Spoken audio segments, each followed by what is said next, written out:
To jama'a assalamu alaikum, barkanmu da sake saduwa da kwakan sashen labaran Hausa na Baina TV.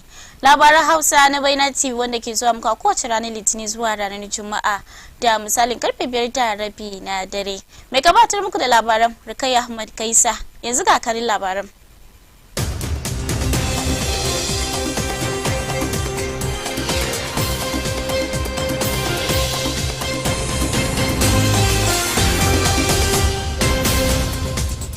A cikin jerin labaran zamu ji cewa dan fare yana kira ga jama'a da su goyi bayan 'yan sanda domin yakar da bayanan karya.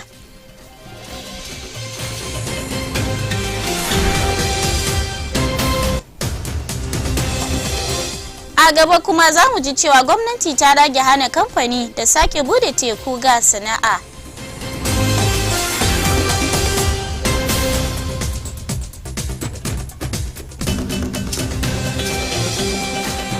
A labaran duniya za mu ji cewa kalla mutane 13 ne aka kashe a zanga-zangar adawa da tabarbare tattalin arzikin Najeriya.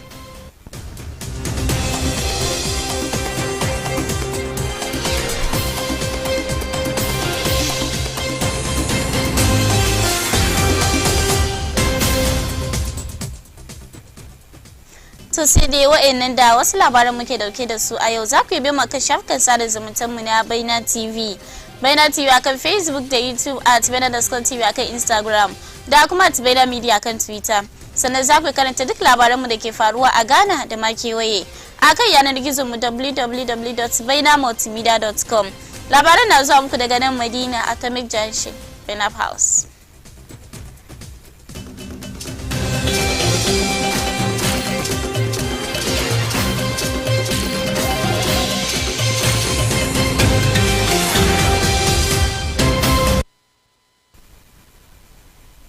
To sai dai ga labarin dalla-dalla a cikin jerin labarin da muke dauke da su a yau, zamu ji cewa shugaban kasar Ghana Nana Addo Dankwa Akufo-Addo ya bayyana cewa ana shirin aiwatar da wani shiri na yaki da gurbatattun bayanai marasa gaskiya kafin zaben shekara ta 2024.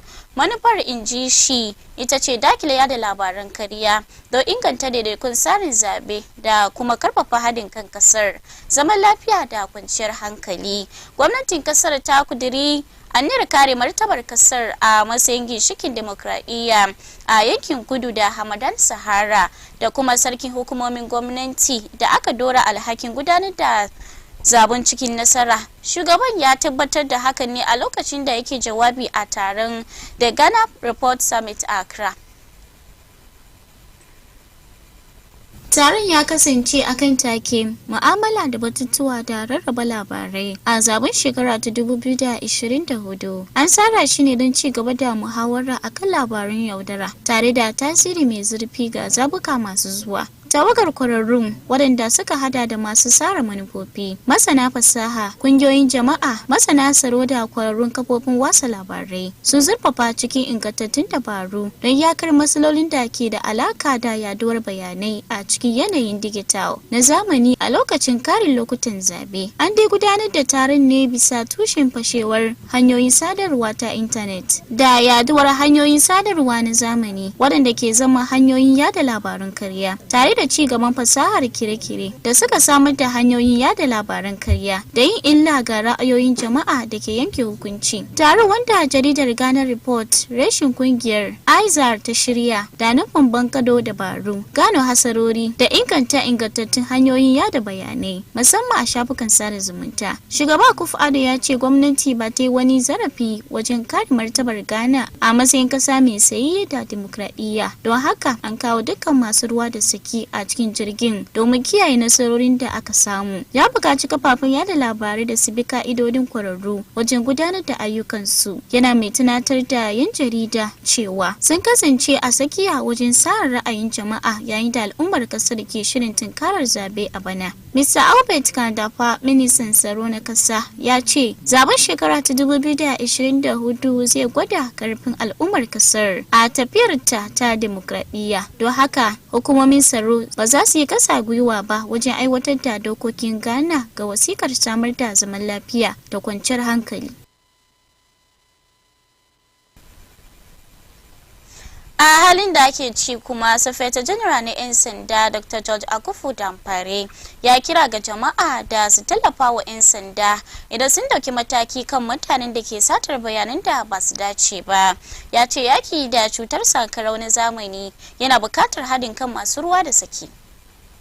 Da yake jawabi a wajen wani taron koli da rahoton Ghana ya shirya, IGP ya ce rashin fahimtar juna da rashin fahimtar na haifar da babbar barazana ga tsaro da haɗin kan jihar, don haka akwai bukatar a tunkari matsalar. Ya ce yana da nasaba da lokaci da jami'a ke kira da a magance matsala sun kare ne wajen yakar jami'an tsaro idan sun dauki mataki kan laifukan. Don haka IGP yana kira ga kowa da kowa da ya kasance cikin hanyar magance matsalar rashin fahimtar juna da kuma kara jaddada cewa lokaci yayi da yan Ghana za su canza tunani. And the sponsors, both financial influence and others of such people.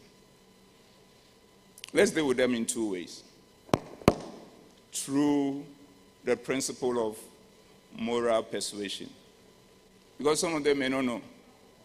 They are just being used for the parochial, limited interest of an individual, a group, and therefore they just carry along and run with it. Persuasion will help some of them to get out of the trouble, even including some of the sponsors of these activities, when their conscience are pricked to the fact that why do you allow a personal, limited interest to override a national interest? Because your personal interest, when it survives and the national interest collapses, you have no interest. And if they fail, through the art of persuasion, work with us to use the full force of the law to deal with them. Because such people, God will be happy for them not to live among us than to be among us and destroy all of us. Then the next leg, which I've always referred to in the 1990s through an advert on newspaper, adverts on TV when we were growing up. They say, water no get leg. It be PVC pipe, they carry on. The manufacturers of this fake news, when it becomes a product, it has no leg to go to the market. We become the PVC pipes that carry it to the level that it becomes spread and goes viral. So we need to look at ourselves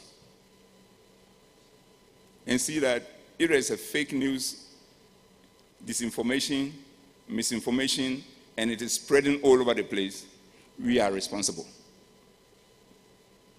So if we are responsible, how do we deal with it? And that brings to the fore the concept of critical thinking. 4 key layers. The first point is that it is noted that sharing is. A gaba kuma za mu ji cewa ma'aikatar kamun kifi da rarraba ruwa ta sake bude tekun ga masu sana'ar kamun kifi daga ranar Alhamis 1 ga watan Agusta. Hakan ya biyo bayan rufe lokacin kamun kifi na tsawon wata guda, matakin da gwamnati ta dauka na maido da kifin da ya kare. An gudanar da wani biki a wurin bakin teku a Klabanya da ke gundumar Ada ta yamma na babban yankin Accra don alamta sake bude tekun na fasahar kire-kire na jiragen ruwa na cikin teku. Ministar kamun kifi da kiwo Mavis Hawa Kumsin ta bayyana a hukumance an bude tekun tare da yin kira ga masu ruwa da saki da suka shiga aiki kiyaye albarkatun ruwa na Ghana. Da take jawabi, ministan ta ce lokacin kamun kifi dabara ce da ma'aikatar da hukumar kula da kamun kifi suka ɗauka don ba da gudunmuwarsu wajen farfado da albarkatun kifi da aka fi yi sama da fadi da su, da sake gida nau'in kifi da ya lalace da kuma rage masi na kamun kifi. ta buƙaci jama'a a famanya da ke yankin Ada ta yamma su ci gaba tare da sabunta tunanin saddaukarwa don kiyaye albarkatun ruwa na Ghana masu daraja. A bangaren lafiya kuma za mu ji cewa ministan lafiya Dr. Bernard Okaibo ya ce bankin Ghana bai biya komai ba dangane da yarjejeniyar dala biliyan 34 motocin daukar marasa lafiya da Service Ghana Auto Group Limited.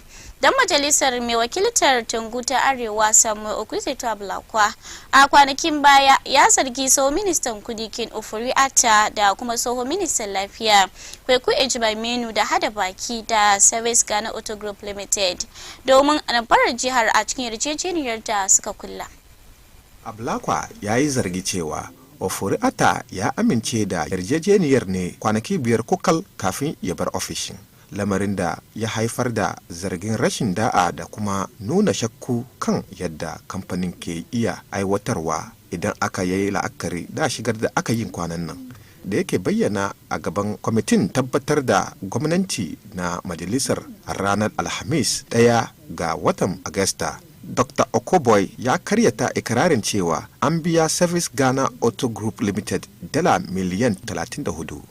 Because of the public interest, I spoke to one of the deputy governors who have a working relationship when I was at health insurance.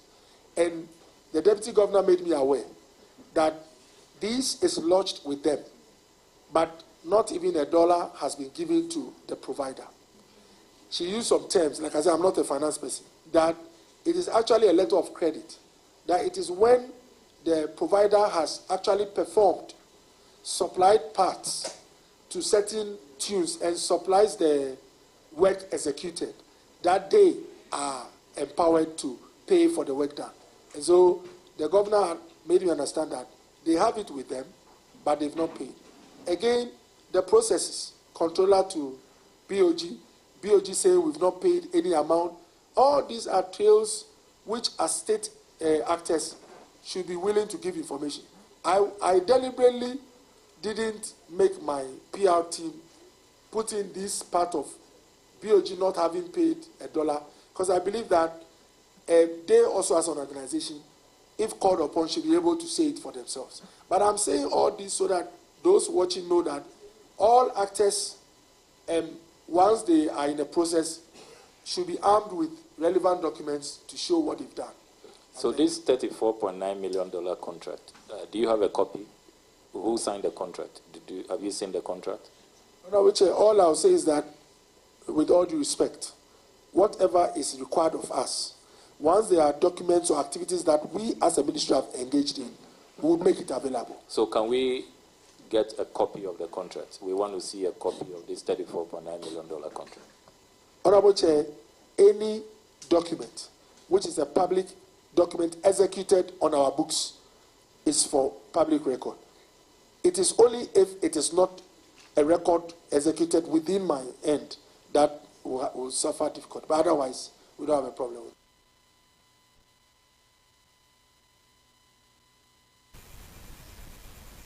A bangaren lafiya kuma sai mu duba fannin siyasa. A fannin siyasa za mu ji cewa Dr. Mahmudu Bawumia mai rike da tutar jam'iyyar New Patriotic Party wato NPP kuma mataimakin shugaban kasar Ghana zai kunna wuta domin ya caji jam'iyyar da masu kishin jam'iyyar a mazabar Ekwapim ta Arewa da su karya takwas tare da yawo mai suna The Mega Ofe Walk. Tafiyar na da nufin karfafawa da kuma hada kan amintattun jam'iyyar da magoya bayanta tare da zaburar da su ga gagarumin yakin neman karya tsarin zabe na shekaru 8 na al'ada a siyasar Ghana.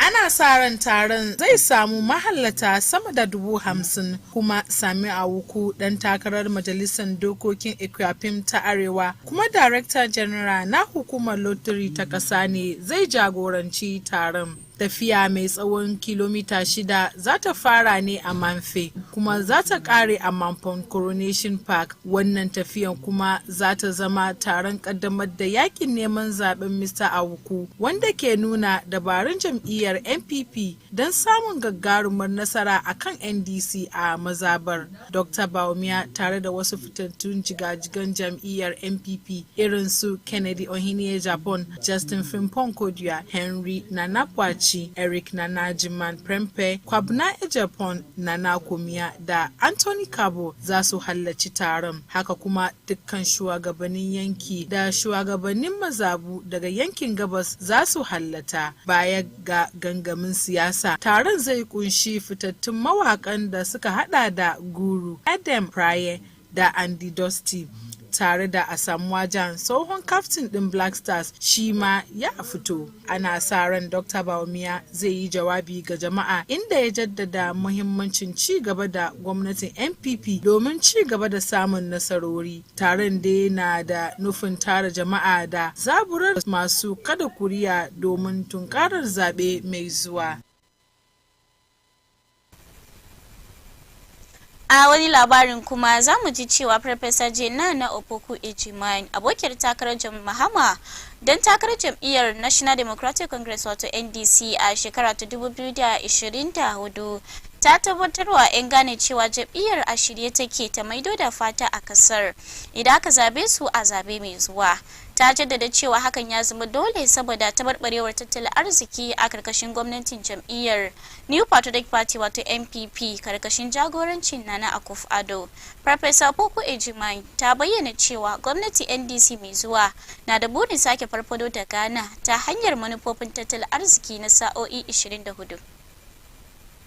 Farfesa Opoku-Ejiman ta bukaci kamfanonin masana'antu da 'yan kasuwa da su shirya wa manufofin tattalin arziki na sa'o'i 24 wanda ya kasance wani muhimmin bangare na ajandar NDC na ceto da sake dawo da kasar daga illar tabarbarewar tattalin arziki da gwamnati ke yi. Farfesa Opoku-Ejiman ta bayyana cewa manufar tattalin arziki na sa'o'i 24 za ta amfanar da kamfanoni ta hanyar kin biyan haraji da rage kudaden haraji da kuma kara samar da kayayyaki. Bugu da kare, tsarin canjin aiki a karkashin wannan manufar zai haifar da karin damar yin aiki da yancin kai na kuɗi ga ma'aikata da gidaje. Da take jawabi a gaban taron sarakuna da aka gudanar a Dancira, Bibiyan Niha a mazabar Dancira ta gabas da ta tsakiya, Farfesa Opoku-Ejiman ta bukaci dukkanin kungiyoyin da suka taka rawan gani a cikin tattalin arziki kasa na sa'o'i 24 da za su kawo.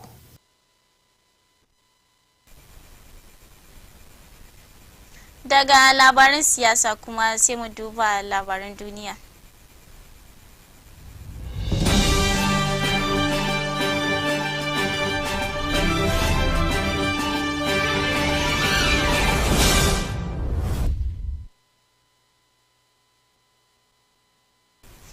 A labaran duniya kuma za mu ji cewa kalla masu zanga-zanga 13 ne aka kashe a yayin zanga-zangar adawa da tabarbare tattalin arzikin kasar da ta rikide zuwa tarzoma a jihohi da dama, kamar yadda wata kungiyar kare hakkin bil'adama ta bayyana a ranar Juma'a. Hukumomin kasar sun tabbatar da mutuwar mutane 4 a wani harin bom tare da kame daruruwan mutane a zanga-zangar da ta haifar da dokar hana fita a jihohi da dama. Darakta Amnesty International a Nigeria Isa Sanusi ya ce a cikin wata hira da aka yi da shi, ya ce an tabbatar da mutuwar mutane, iyalai waɗanda abun ya shafa da lauyoyin da suka rawaito hakan. Sama da masu zanga-zanga 300 ne aka kama tare da sanya dokar hana fita a jihohin Kano da Katsina da ke arewacin kasar bayan sace dukiyar gwamnati da na jama'a, inji 'yan sandan Najeriya. An kuma kashe ɗan sanda ɗaya tare da jikata wasu da dama. Zanga-zangar dai ya samo asali ne kan karancin abinci da kuma zargin rashin gudanar da mulki a ƙasa Jami'an gwamnatin Najeriya wanda ake yawan zargin su da cin hanci da rashawa na daga cikin waɗanda ake biyan albashi mafi tsoka a nahiyar Afirka, wanda ya sha bamban a ƙasar da ke da matalauta da yunwa a duniya, duk da kasancewarta ɗaya daga cikin ƙasashen da ke kan gaba wajen samar da man fetur a nahiyar. Masu zanga-zangar ɗauke da alluna rarrawa da tutar Najeriya kore da fara, masu zanga-zangar sun rera waƙoƙi yayin da suke jera bukatunsu, ciki har da maido da tallafin iskar gas da wutar lantarki, wanda cire shi a wani bangare na sauye-sauyen gwamnati ta yi na bunkasa tattalin arzikin ƙasa ya yi tasiri matuka akan farashin kusan komai.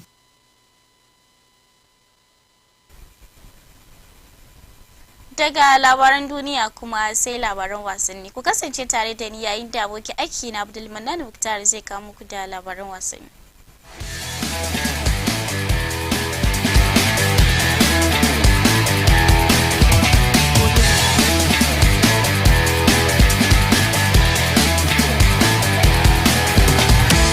Asante Kotoko ya bayar da gargadi mai karfi ga mutane da kafafen yadda labarai da ke yadda shirye-shiryen kungiyar da manyan da kanana ba tare da wata hukuma ta musamman da kungiyar ba. Har ila yau, jaruman Porcupine sun nemi kafafen yadda labarai da kada sun yi rikodin komai da gani da shirin sarki wanda aka fara a Dago Jace. A cewar club din, duk wani mutum da kafafen yadda labarai da ke da sha'awar yadda labarai ko dokar fim din yadda kungiyar ta kasance da kuma yadda aikin sarki ke gudana. Tuya ne mai kungiyar ta fito fili. Asante Kotoko SC a nan yana ba da gargadi na yau da kullum game da yin fim din ba da izini ba na zaman horo na jami'a ga kungiyoyi manya da kanana maza da kuma ayyukan da ke karkashin project sarki. Sun rubuta club din a gidan yanar gizo su na hukuma. Asante Kotoko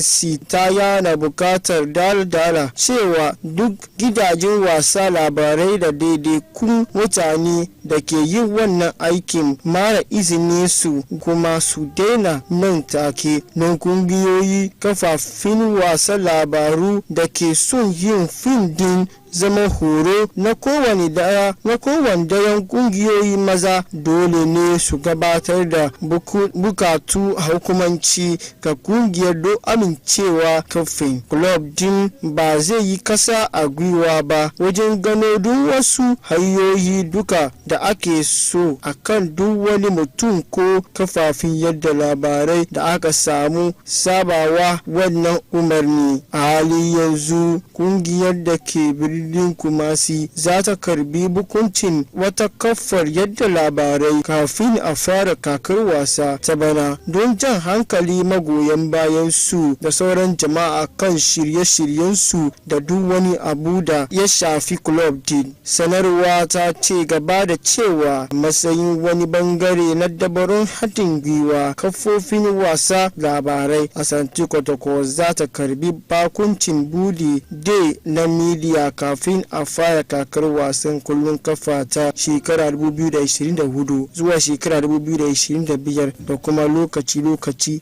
a duk lokacin kakar. An asara waɗannan zaman ne don samarwa abokan aikin su na kafofin wasa labarai masu daraja da dama da bayanai. Asante Kotoko SC ya ci gaba da jajircewa wajen kiyayi mutuntuwa da hulda haɗin gwiwa tare da kafafen yadda labarai kuma za su ci gaba da yin aiki tare da su don tabbatar da mutunta juna da haɗin gwiwa.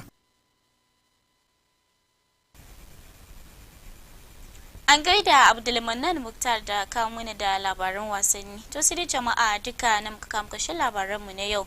To sai dai kamo mu da tabarman mu ga kanin labaran da ku riga ku saurari.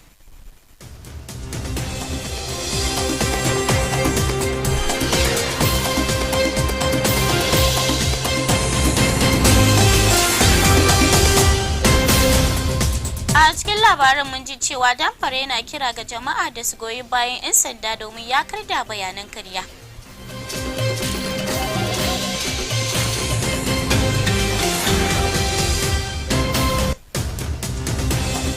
mun sake jin cewa gwamnati ta rage hana kamfani da sake bude teku ga sana'a.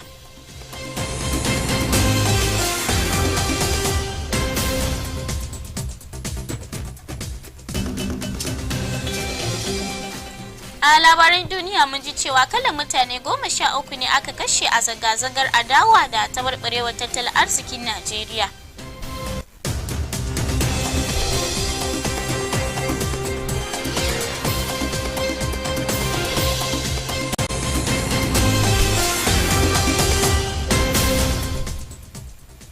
Tasiri jama'a duka na muka kawo muku ƙarshen labaranmu na yau. A madadin abokai na wadanda suka taimaka don kawo muku da labaranmu na yau. Sai dai ni Rukayya Ahmad Kaisa da na gabatar nake cewa ku huta lafiya. Sannan ku kasance tare da mu a Baina TV. Baina TV, connected to your world.